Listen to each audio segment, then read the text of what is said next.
जी बिस्मिल्लाहिर्रहमानिर्रहीम, अस्सलाम वालेकुम। Welcome to Al Farooq academy. I am doctor Baidur Rahman और हमने 9th क्लास की बुक का चैप्टर नंबर 8 न्यूट्रिशन स्टार्ट किया हुआ है। आज उसका सेकंड लेक्चर है। पहले लेक्चर में हमने मिनरल न्यूट्रिशन इन प्लांट्स और role of nitrogen and magnesium पढ़ा था प्लांट्स के अंदर। तो हमें पता है कि प्लांट्स को ग्रो करने के लिए कुछ न्यूट्रिएंट्स चाहिए, जिनमें से कुछ माइक्रो न्यूट्रिएंट्स हैं और कुछ मैक्रो न्यूट्रिएंट्स हैं। उनमें से 3 न्यूट्रिएंट्स कार्बन, हाइड्रोजन, ऑक्सीजन तो प्लांट को एयर से मिल गया। जो बाकी के न्यूट्रिएंट्स हैं वो प्लांट ने सॉइल से एब्जॉर्ब करने हैं, रूट से एब्जॉर्ब करने हैं। ऐसे ही है। अब वो जो न्यूट्रिएंट्स हैं वो सॉइल में मौजूद होंगे तो प्लांट्स उनको एब्जॉर्ब करेंगे और ग्रो करेंगे ना। अगर न्यूट्रिएंट्स, वो एलिमेंट्स, वो मिनरल्स प्लांट्स को सॉइल में अवेलेबल ही नहीं होंगे तो प्लांट्स कैसे ग्रो करेंगे। तो इसका मतलब ये है कि हमने जब एक जमीन के ऊपर फसल उगाई, हमने उसके ऊपर काश्तकारी की, तो जब वो फसल उगी तो वो न्यूट्रिएंट मिनरल्स को सॉइल में से एब्जॉर्ब कर लिया उसने और वो फसल ग्रो कर गई। हमने उस फसल को काटा, बाजार में बेच दिया। फिर हमने फिर दोबारा बीज बो दिया उसी सॉइल के अंदर। जब हमने दोबारा बीज बोया, वो दोबारा फसल उगी, दोबारा उसने सॉइल में से न्यूट्रिएंट्स एलिमेंट्स को एब्जॉर्ब किया और वो दोबारा ग्रो कर गई, फसल तैयार हो गई। हमने उसको दोबारा काटा, दोबारा बेच दिया। अब इसी तरीके से काम चलता रहा 3 दफा 4 दफा। अब क्या हुआ, अब ये हुआ कि उस सॉइल के अंदर जितने भी इंपॉर्टेंट मिनरल्स थे, न्यूट्रिएंट्स थे, वो खत्म हो गए। अब जब सॉइल के अंदर सारे इंपॉर्टेंट माइक्रो मैक्रो न्यूट्रिएंट्स खत्म हो गए हैं, अब वो जो प्लांट हमने बीज बोया है, अब वो प्लांट कैसे ग्रो करेगा। वो क्या, उसको न्यूट्रिएंट मिनरल्स अवेलेबल ही नहीं है सॉइल के अंदर, तो वो कैसे ग्रो करेगा, वो नहीं ग्रो कर सकेगा। इसलिए हमें आर्टिफिशियली खुद से ऐसे केमिकल कंपाउंड सॉइल में डालने पड़ेंगे जो सॉइल में उन न्यूट्रिएंट मिनरल एलिमेंट्स को दोबारा से बहाल कर दें और वो सॉइल में उन एलिमेंट्स की मिकदार को दोबारा से बहाल कर दें, ताकि सॉइल में जो इन मिनरल एलिमेंट्स की कमी हुई थी वो पूरी हो जाए और सॉइल खराब ना हो। ऐसी सॉइल जिसमें न्यूट्रिएंट्स एलिमेंट मिनरल्स होंगे ही नहीं, वो सॉइल इनफर्टाइल होगी, उसमें फसल ग्रो ही नहीं कर सकती। तो ऐसी सॉइल को बोलेंगे इनफर्टाइल सॉइल या बंजर जमीन। और ऐसी सॉइल जिसमें न्यूट्रिएंट्स बहुत ज्यादा हैं, एलिमेंट्स अच्छे हैं जो प्लांट को ग्रोथ के लिए चाहिए, ऐसी सॉइल को बोलेंगे फर्टाइल सॉइल। तो हम क्या करेंगे, जिसमें 4-5 दफा जिस जमीन में फसल ग्रो कर ली है, उस जमीन के अंदर हम खुद से ऐसे केमिकल्स शामिल कर देंगे जिससे जमीन की जरखेजी को बढ़ाया जा सके, जमीन की फर्टिलिटी में इजाफा किया जा सके, जमीन की उन न्यूट्रिएंट एलिमेंट्स की कमी को दोबारा से पूरा किया जा सके। ऐसे एलिमेंट्स जो जमीन में शामिल किए जाएंगे जमीन की फर्टिलिटी को बढ़ाने के लिए, ऐसे केमिकल एलिमेंट्स को, कंपाउंड्स को, सब्सटेंसेस को बोलेंगे फर्टिलाइजर्स। यही हमारा आज का दूसरा लेक्चर है जिसका नाम है इंपॉर्टेंस ऑफ फर्टिलाइजर्स। फर्टिलाइजर्स की अहमियत क्या है। इतनी काश्तकारी हो रही है, इतनी फसलें ग्रो कर रही हैं, सदियों से काम चलता आ रहा है, हमारे आबा अजदाद बुजुर्ग से सारा काम करते आ रहे हैं। अब उसी सॉइल के अंदर फसलें ग्रो करना, जो लिमिटेड सी जमीन हमारे पास है, वो तो पॉसिबल नहीं है। जब तक हम सॉइल के अंदर दोबारा से न्यूट्रिएंट्स वो शामिल नहीं करेंगे तो सॉइल तो ग्रोथ नहीं करवा सकती प्लांट्स की। तो वो न्यूट्रिएंट्स, केमिकल कंपाउंड्स जो कि हम सॉइल में शामिल कर देंगे ताकि प्लांट्स इस तरीके से ग्रो कर सकें, ऐसे तमाम न्यूट्रिएंट्स को, एलिमेंट्स को, कंपाउंड्स को क्या बोलेंगे, फर्टिलाइजर्स। तो ये मैंने एक डेफिनेशन लिखी है यहाँ पर, वो ये है कि all the chemical compounds which increase the soil fertility, जो कि जब हम जमीन में डालेंगे तो जमीन की जरखेजी को, सॉइल की फर्टिलिटी को इंक्रीज कर देंगे, ऐसे केमिकल कंपाउंड्स को क्या बोलेंगे, फर्टिलाइजर्स। ठीक है। अब बुक वाला इस डेफिनेशन को कैसे लिख रहा है, बुक वाला इस डेफिनेशन को ऐसे लिख रहा है। बुक वाला कहता है कि हम सदियों से ये काम करते आए हैं, काश्तकारी का, और फसलें ग्रो करते आए हैं। तो हमारे बड़ों ने ये देखा कि जब कुछ ऐसे केमिकल कंपाउंड जमीन में डाले गए तो जो फसलों की ग्रोथ थी वो बड़ी अच्छी हो गई। हमें फसलों से क्या चाहिए, अगर फसल अनाज की है, इस तरह चावल की, गंदम की, तो हम ये चाहते हैं कि उसकी पैदावार बहुत ज्यादा हो, कि जितनी क्वांटिटी ज्यादा होगी उतनी ज्यादा बेचेंगे, उतना ज्यादा मुनाफा होगा। अगर फल हैं तो हम चाहते हैं फल बड़े टेस्टी हो, जायकेदार हो, मीठे हो। अगर फूल हैं तो हम चाहते हैं फूल बड़े रंगीन हो, खुशबूदार हो, अट्रैक्टिव हो। तो जब ऐसे केमिकल कंपाउंड हमारे बड़ों ने ऐड किए सॉइल के अंदर, जो कि नेचुरली एग्जिस्ट कर रहे थे उनके इर्द गिर्द, तो उन्होंने क्या देखा, उन्होंने देखा कि सॉइल की फर्टिलिटी में इजाफा हो गया और जो प्लांट्स हैं उनकी जो कैरेक्टरिस्टिक्स आई हैं, खुसूसियात आई हैं, वो बड़ी अच्छी आई हैं जो पहले पौधे थे उनकी निस्बत। अब जो पौधे आए हैं, फसल आई है, वो ज्यादा आई है। तो उन्होंने देखा कि ऐसा क्या हमने जमीन में शामिल किया था जिसकी वजह से, या ऐसा क्या जमीन में शामिल हो गया था जिसकी वजह से ये पैदावार अच्छी आई है। तो बुक वाले ने इस डेफिनेशन को इस तरीके से डिस्क्राइब किया है कि वो तमाम केमिकल कंपाउंड्स जो कि हम सॉइल में ऐड करेंगे, जिसकी वजह से ऐसे प्लांट्स हासिल हो जाएंगे जिनकी कैरेक्टरिस्टिक्स डिजायरेबल होंगी, यानी हम चाहते थे कि ऐसे खुसूसियात वाले प्लांट्स आए, ऐसे तमाम केमिकल कंपाउंड्स को बोलेंगे फर्टिलाइजर्स। देखिए जरा, मैंने डेफिनेशन यहाँ लिखी है, addition of certain materials to soil. जब हम कुछ खास तरह के मटेरियल्स हमने सॉइल में ऐड किए तो उससे क्या हुआ, रिजल्टेड इन, उससे क्या नतीजा निकला, resulted in plants with desirable characters. ऐसे पौधे आए जो हम चाहते थे कि ऐसे आए। डिजायरेबल का मतलब जो हम चाहते थे, जैसी खुसूसियात हम पौधों में चाहते थे, बेहतरीन खुसूसियात वो आई। क्या आई, फास्टर ग्रोथ, प्लांट्स ने बड़ी तेजी से ग्रोथ किया। फसल जल्दी जल्दी पक के तैयार हो गई, जल्दी पक के तैयार हो गई और क्वांटिटी में बहुत ज्यादा आई, ज्यादा यील्ड्स आई फसलों की, हमारे पास ज्यादा पैदावार आई। और क्या हुआ, मोर फ्रूट, ज्यादा फल आया, और फ्रूट जो आया वो अच्छा था, बड़ा डिलीशियस था। अट्रैक्टिव फ्लावर्स, जो फूल पैदा किए पौधों ने वो क्या थे, बड़े खूबसूरत थे, अट्रैक्टिव थे, खुशबूदार थे। तो क्या हुआ, ये डेफिनेशन क्या बनी फर्टिलाइजर्स की, addition of certain materials to soil resulted in plants with desirable characteristics such as faster growth, more fruit and attractive flowers. These certain materials are known as fertilizers. तो एक डेफिनेशन मैंने लिखी है कि chemical compounds which increase the soil fertility, आसान अल्फाज में समझने के लिए। ये अगर आप लिखना चाहें लिख दें, ना लिखना चाहें तो ना लिखें, यही डेफिनेशन आपने लिखनी है अगर पेपर में आपको आती है, लेकिन ये सिर्फ समझाने के लिए सिर्फ ये बात की गई है। एडिशन ऑफ सर्टेन मटेरियल्स को जब ऐड किया गया सॉइल के अंदर, रिजल्टेड इन, उससे क्या हुआ, प्लांट्स आए डिजायरेबल कैरेक्टरिस्टिक्स वाले, डिजायरेबल कैरेक्टर्स वाले, यानी ऐसी खुसूसियात आई प्लांट्स की जो अच्छी थी, जो हमें चाहिए थी कि ऐसी हो। क्या खुसूसियात हमें चाहिए थी, कि ज्यादा फल मिले, अट्रैक्टिव फूल मिले और ज्यादा तेजी से प्लांट्स ग्रोथ करें। ठीक है, अब इसी फर्टिलाइजर्स के साथ फर्टिलाइजर्स की टाइप्स लिखी हैं दो तरह की, फर्टिलाइजर्स की क्लासिफिकेशन लिखी है कि दो तरह की क्लासेस हैं फर्टिलाइजर्स की, एक है ऑर्गेनिक फर्टिलाइजर्स और एक है इनऑर्गेनिक फर्टिलाइजर्स। ऑर्गेनिक और इनऑर्गेनिक में आपको डिफरेंस पता है, ऑर्गेनिक कंपाउंड्स ऐसे होते हैं जिनमें कार्बन हाइड्रोजन ऑक्सीजन साइमल्टेनियसली मौजूद होती है, और ऐसे कंपाउंड्स जिनमें कार्बन हाइड्रोजन ऑक्सीजन मौजूद नहीं होती उनको बोलते हैं ऑर्गेनिक, इनऑर्गेनिक। लेकिन अब ये बात यहाँ पर हमारे लिए एग्जैक्ट लागू नहीं होती। हमारे लिए ऑर्गेनिक और इनऑर्गेनिक फर्टिलाइजर्स में क्या डिफरेंस है, ऐसे फर्टिलाइजर्स जो लिविंग ऑर्गेनिज्म से मिले, लिविंग सोर्सेज से मिले, ऐसे फर्टिलाइजर्स को बोलेंगे ऑर्गेनिक फर्टिलाइजर्स, और ऐसे फर्टिलाइजर्स जो हमें नॉन लिविंग थिंग से मिले, नॉन लिविंग ऑब्जेक्ट से मिले, लिविंग ऑर्गेनिज्म से ना मिले, ऐसे फर्टिलाइजर्स को बोलेंगे इनऑर्गेनिक फर्टिलाइजर्स। तो ऑर्गेनिक फर्टिलाइजर्स किससे मिलेंगे, लिविंग सोर्सेज से मिलेंगे, यानी लिविंग कौन है, प्लांट्स हैं और एनिमल्स हैं। तो अगर हमें पौधों से और एनिमल से कोई फर्टिलाइजर्स मिल रहे हैं तो वो उनको बोलेंगे ऑर्गेनिक फर्टिलाइजर्स। तो देखें ऑर्गेनिक फर्टिलाइजर्स क्या है, they are derived from living sources, ये लिविंग ऑर्गेनिज्म से हमें मिलेंगी। किस, कौन से लिविंग ऑर्गेनिज्म, या प्लांट से मिलेंगी या एनिमल से मिलेंगी। अगर लिविंग ऑर्गेनिज्म से मिल रहे हैं हमें फर्टिलाइजर्स, उनको बोलेंगे ऑर्गेनिक फर्टिलाइजर्स। ठीक है, अब लिविंग ऑर्गेनिज्म में प्लांट से मिलेंगी एनिमल से, इसका क्या मतलब हुआ, इसका मतलब ये हुआ कि जो एनिमल का वेस्ट है, यानी गाय का जो गोबर है, भैंस का जो गोबर है, जो गाय का वेस्ट है, उसके अंदर वो उसका तो वेस्ट है, लेकिन अभी उसके अंदर बहुत सारे ऐसे इंपॉर्टेंट न्यूट्रिएंट मिनरल्स मौजूद हैं जो कि अगर हम सॉइल में डाल दें तो सॉइल के अंदर फर्टिलिटी इंक्रीज हो जाएगी और वो न्यूट्रिएंट्स जो प्लांट्स को चाहिए वो प्लांट को मिल जाएंगे।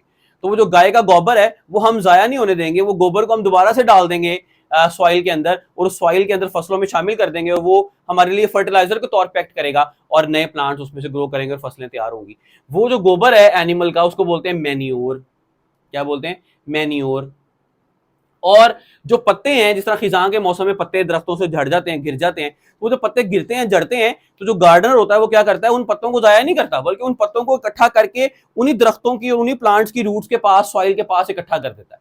उससे क्या होता है, वो जो गलते सड़ते पत्ते हैं, वो जो पत्ते हैं वो डिकम्पोज होंगे, वो जो गले सड़ेंगे पत्ते, तो वो पत्ते दोबारा से सॉइल के अंदर शामिल हो जाएंगे, तो उन पत्तों के अंदर जो न्यूट्रिएंट्स थे, मिनरल्स थे, वो सॉइल को मिल जाएंगे, जिसकी वजह से सॉइल की फर्टिलिटी मजीद इजाफा हो जाएगा, जिसमें सॉइल की फर्टिलिटी में। उन गलते सड़ते पत्तों को क्या कहते हैं, कॉम्पोस्ट।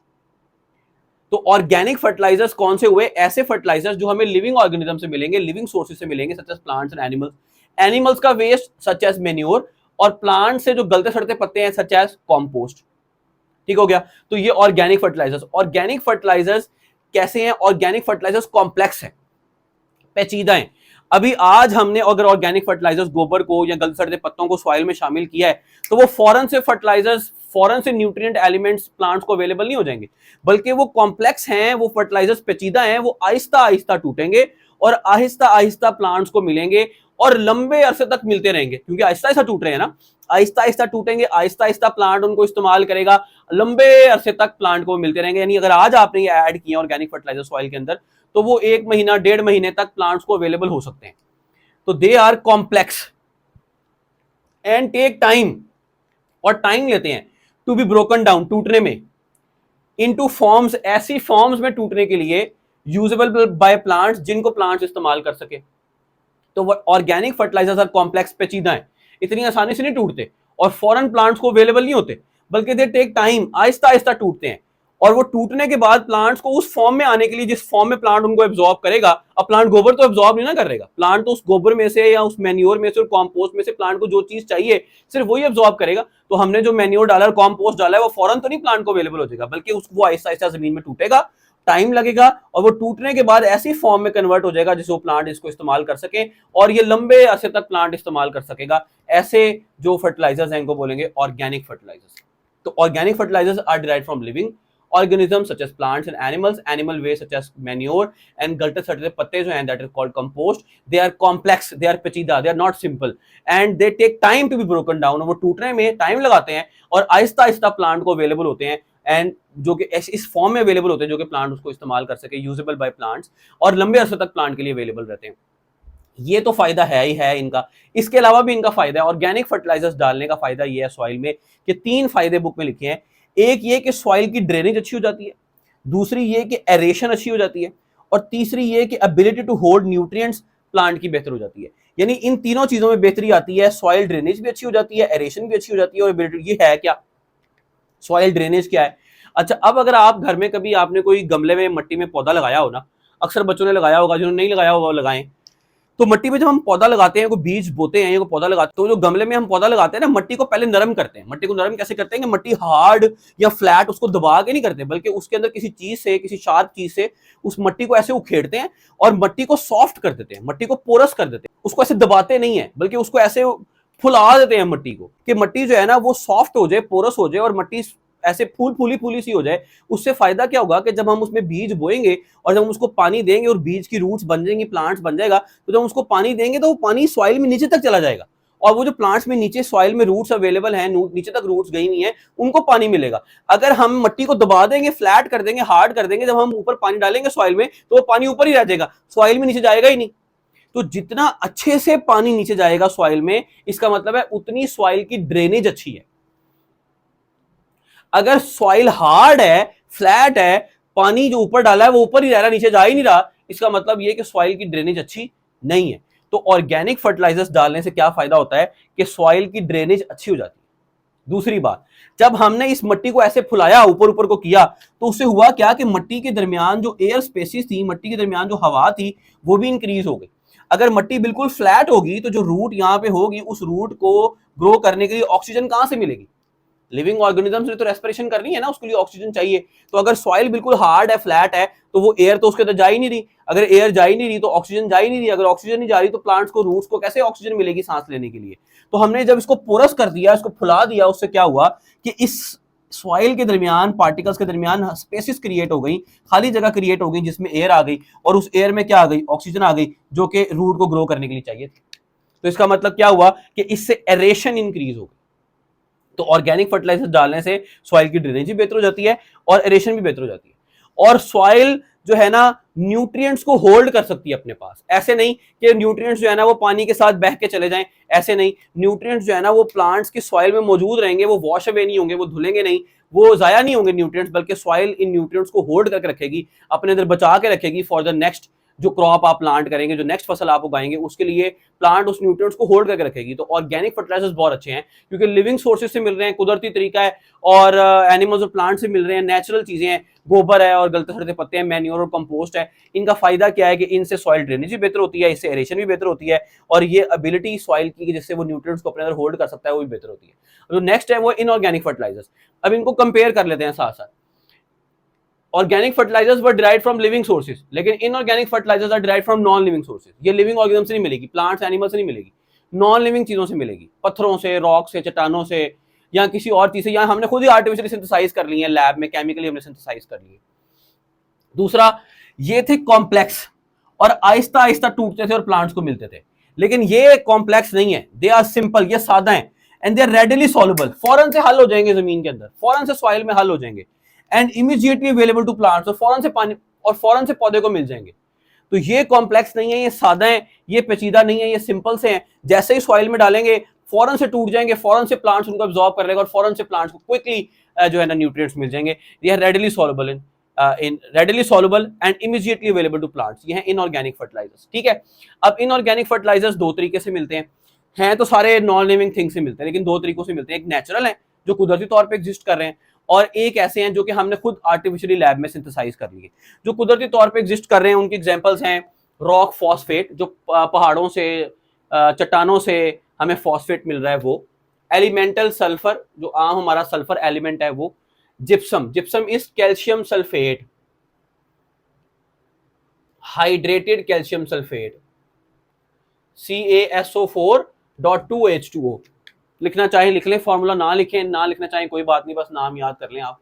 तो रॉक फॉस्फेट, एलिमेंटल सल्फर और जिप्सम, ये 3 एग्जांपल्स हैं जो नेचुरल सोर्सेज से हमें हमारे पास इनऑर्गेनिक फर्टिलाइजर्स आ रहे हैं। आर्टिफिशियली हमने लैब में कौन से सिंथेसाइज कराए हैं ये बुक में नहीं लिखे हुए, लेकिन आप लिख लें अमोनियम नाइट्रेट, अमोनियम नाइट्रेट यानी अमोनियम नाइट्रेट, अमोनियम फॉस्फेट, अब यहां पे इसके होल थ्राइस आएगा, लेकिन मैं आपको जस्ट शो करना चाह रहा हूं, कुछ वो बाद में बताता हूं। और यूरिया CONH2 होल ट्वाइस। ठीक है, मैं शो क्या करना चाह रहा हूं, मैं शो ये करना चाह रहा हूं कि जो ये आर्टिफिशियली हमने फर्टिलाइजर्स बनाए हैं लैब के अंदर, अमोनियम नाइट्रेट, अमोनियम फॉस्फेट और यूरिया, इनके अंदर नाइट्रोजन एलिमेंट मौजूद है। ये देखो, ये जो नाइट्रोजन मौजूद है, क्योंकि नाइट्रोजन बड़ी इंपॉर्टेंट है। जब रोल ऑफ नाइट्रोजन मैग्नीशियम पढ़ नहीं था प्लांट से पिछले लेक्चर में, तो इसका मतलब ये है कि नाइट्रोजन एलिमेंट प्लांट को बड़ी जरूरी चाहिए।